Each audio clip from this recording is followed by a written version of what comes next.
Hey, what's up, guys? And welcome back to the channel. So, I'm out here again at my local cemetery.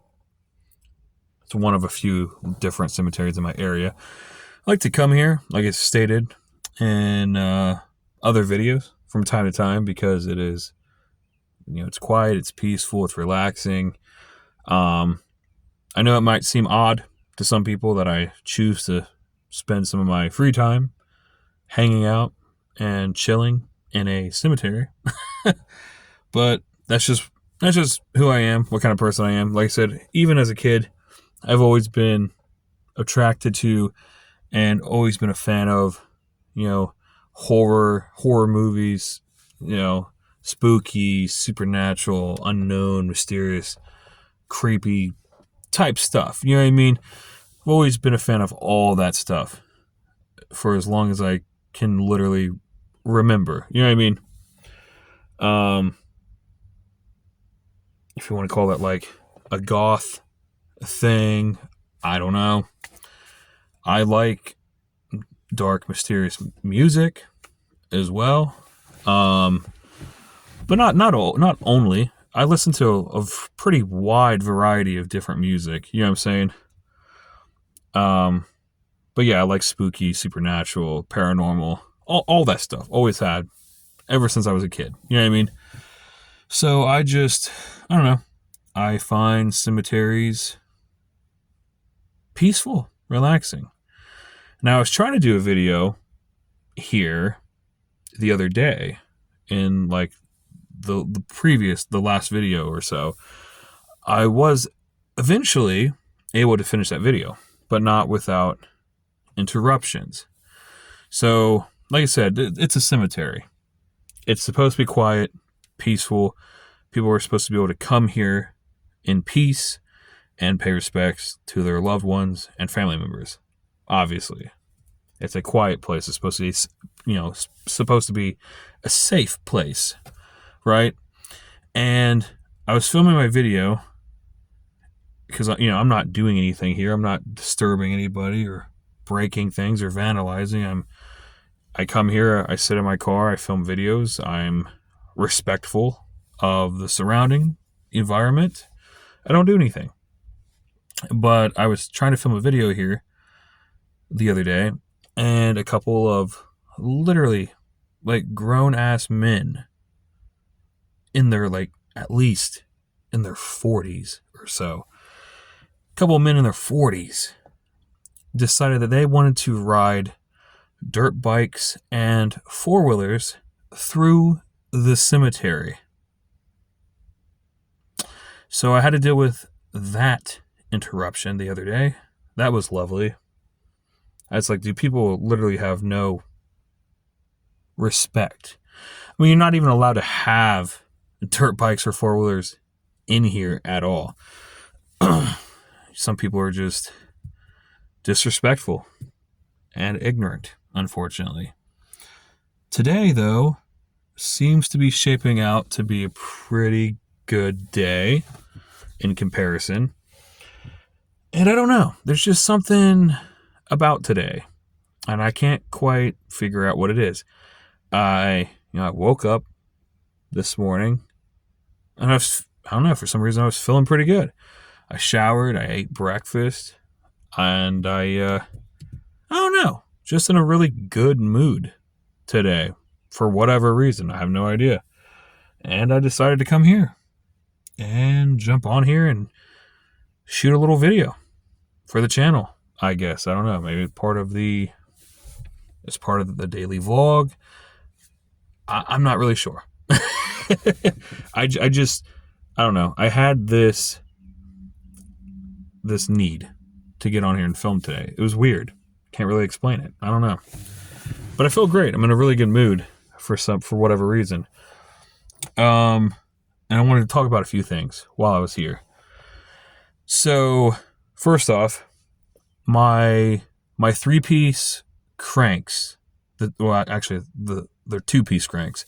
The old 2-piece cranks that came on my bike originally when I bought them, the 175s. Those ended up finally selling, so that was awesome. And then the bars, the old Chromoly V bars, also finally just sold last night. I'm actually going to be shipping those out to my post office this morning, so that'll be cool. Because like I said, I have the new bars, I have new cranks. Eventually, excuse me. Eventually, I'm going to be getting a new stem, going to be getting a new seat, things like that. So those parts will also be up for sale. If anybody's interested in those, anybody looking for a cheap stem, a cheap pivotal seat, etc. Also, I just remembered, I'm finally getting around to putting one of my own sprockets on my bike.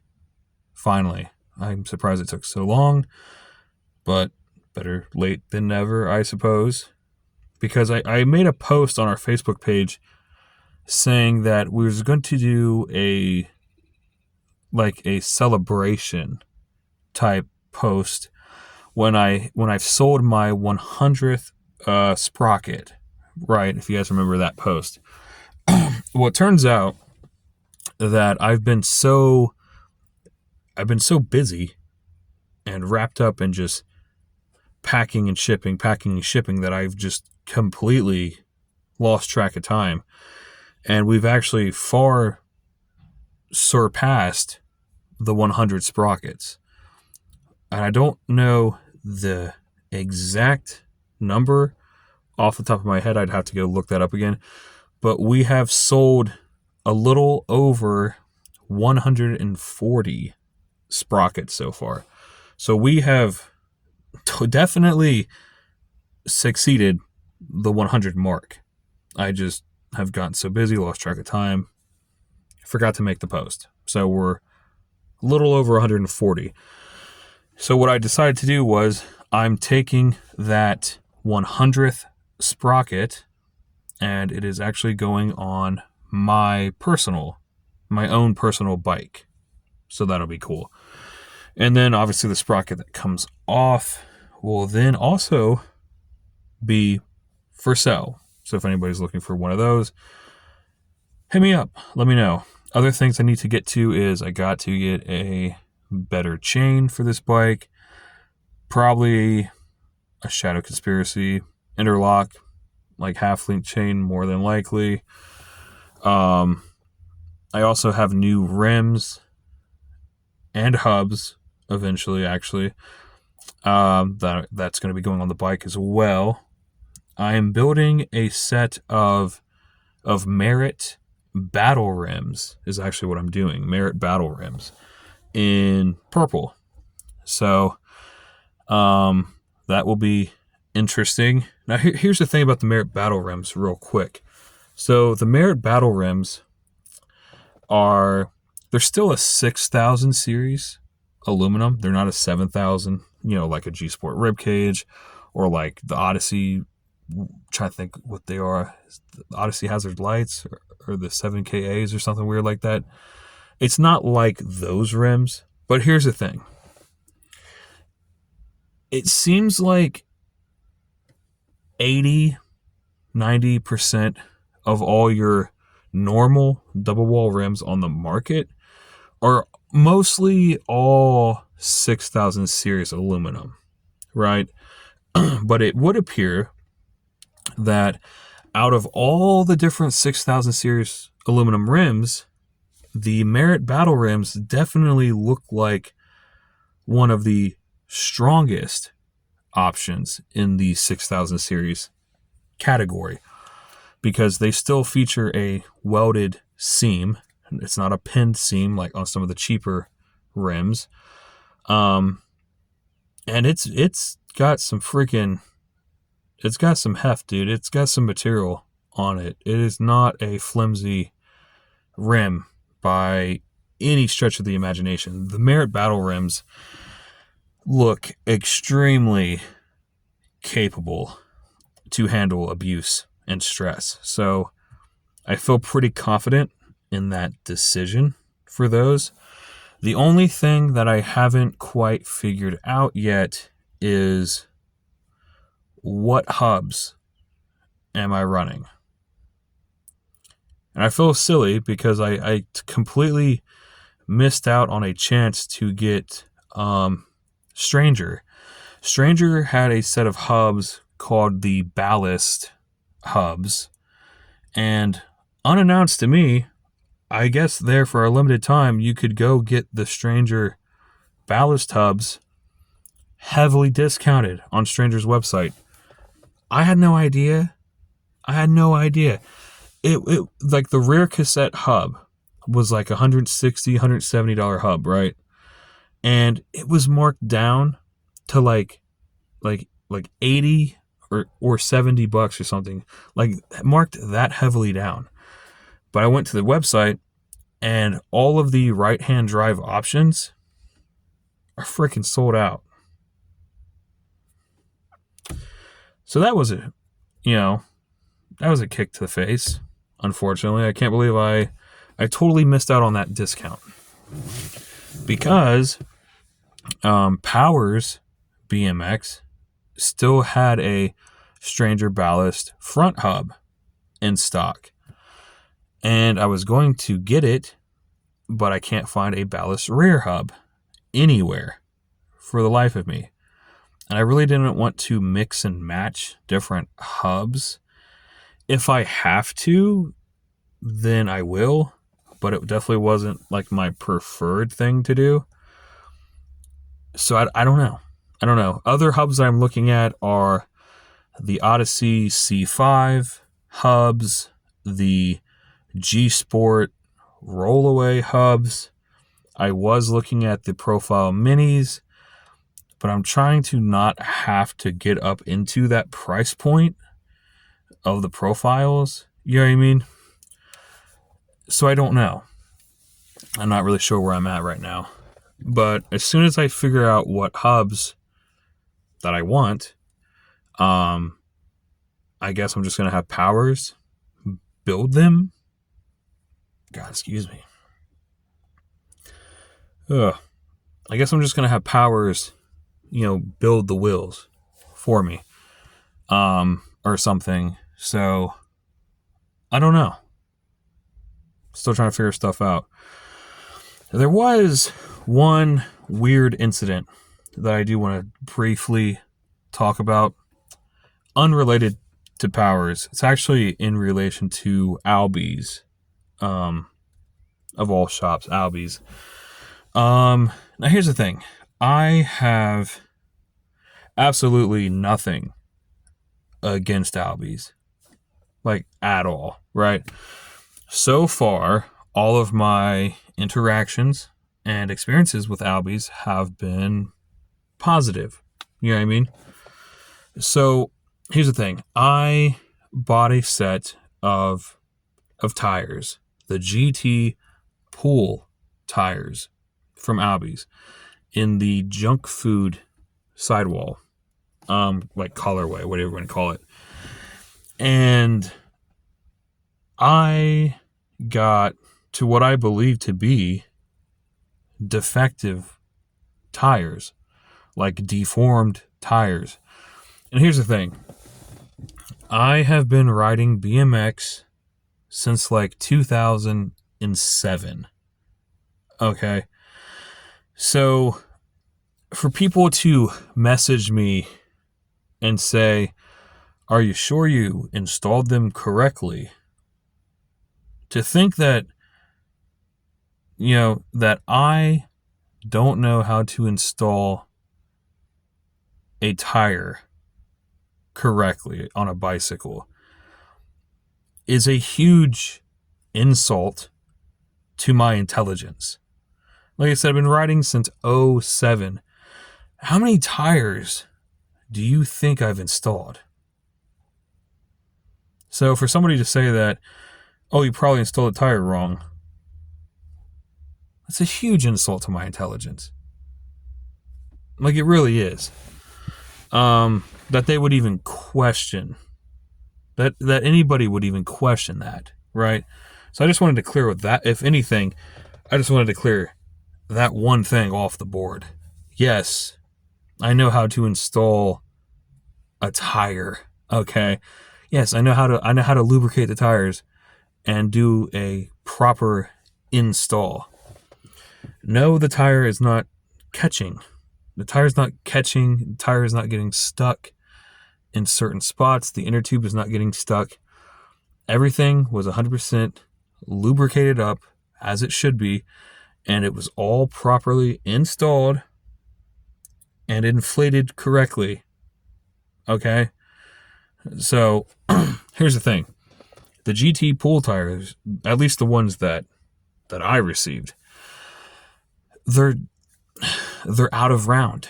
They are misshapen. They are deformed. When I spin these tires, I understand that your tire is not going to be, nothing's going to be perfect. It's not going to be perfectly round, right? It's made, especially the cheaper tires, they're made in a mold and whatnot. I understand that there's going to be a little bit of up and down movement in the tire. Okay, that's a given. That's how things are, right?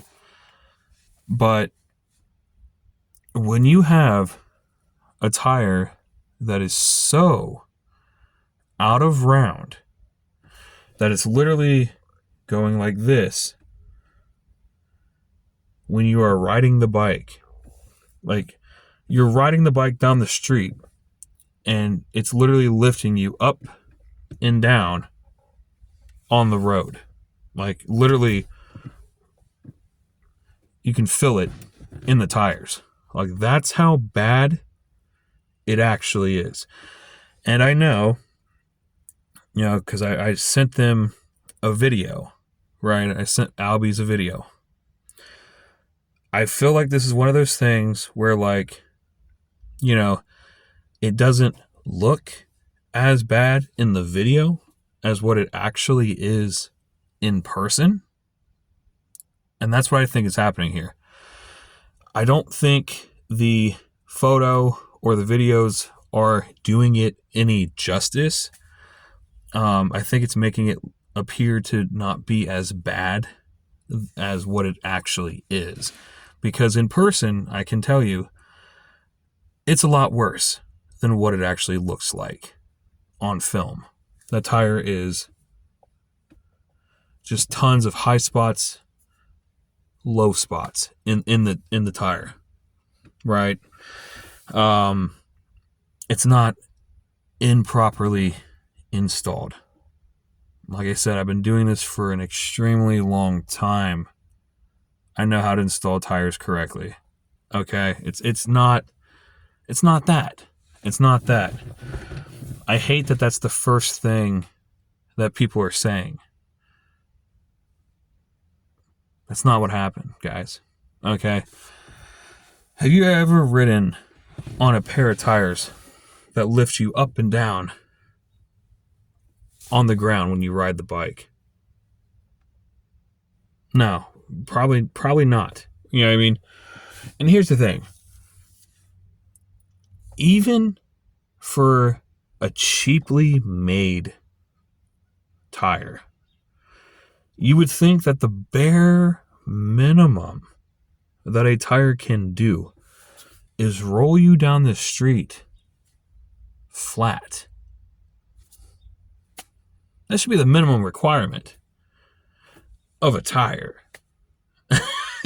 You know what I mean? Is to roll you down the street flat, not lift you up and down as you ride. That's pretty insane. You know what I mean? That's really out of round. Now, like I said, I've talked to Albies about this issue with these tires. I don't know what they're going to do. I don't know if they're going to correct the situation. And here's the thing. I understand. It's not an Albies problem. It's a manufacturer problem because it appears to be a defect with the tire itself. So the problem would lie on GT. as a manufacturer, right? But here's the thing.